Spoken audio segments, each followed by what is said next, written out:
অনেক আপুরাই ভাপা পিঠা তৈরি করতে পারেন না, ভেঙে যায়। তো এখানে আমি আজকে চালের গুঁড়ো নিয়ে এর মধ্যে একটু একটু করে পানি দিয়ে দিয়েছি আর লবণ দিয়ে দিচ্ছি পরিমাণ মতো।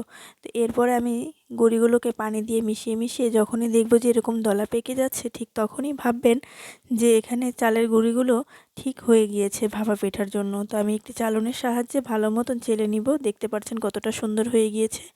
এবার আমি একটি পাতিল নিয়ে নিয়েছি ফুটো ফুটো, সেটাকে আমি পানি গরম দিয়ে বসিয়ে দিই। এবার একটি মশারির ব্যাগের মতো নিয়ে নিয়েছি। এরপরে আগে কিছুটা বাটির মধ্যে চালের গুঁড়ো আর তারপরে মিঠাই, তারপরে হচ্ছে নারকেল দিয়ে উপরে চালের গুঁড়োকে দিয়ে আমি ভালো মতন একটু চেপে চেপে নিলেই হবে হালকা হাতে। তারপরে আমি ব্যাগটি দিয়ে ভালো মতন জাতা দিয়ে একটু টোক্কা দিয়ে বাটিটাকে নামিয়ে ফেলবো। দেখবেন তারপরে ৫ থেকে ১০ মিনিটের পরেই দেখবেন আমার ভাপা পিঠাটা হয়ে গিয়েছে। যদি আমার এই রেসিপিটি আপনাদের ভালো লেগে থাকে, অবশ্যই লাইক, কমেন্ট, শেয়ার এবং সাবস্ক্রাইব করতে ভুলবেন না বন্ধুরা। আল্লাহ হাফেজ।